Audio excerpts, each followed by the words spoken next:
నేనే రాజు నేనే మంత్రి అంటే నేనే ముఖ్యమంత్రిని, నేనే మున్సిపల్ మంత్రిని. ఈ ఎన్నికల ప్రతి ఫలితం నా పనితనానికి గీటురాయి.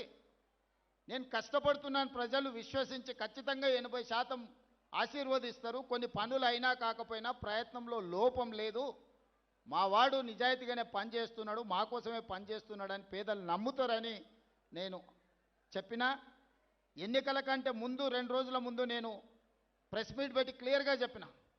12 సంవత్సరాల ఢిల్లీ నుంచి పరిపాలనను చూసిండ్రు, 10 సంవత్సరాలు గడీల నుంచి పరిపాలన చూసిండ్రు, 2 సంవత్సరాల ప్రజా పరిపాలనను చూసిండ్రు. బేరీజు వెయ్యండి.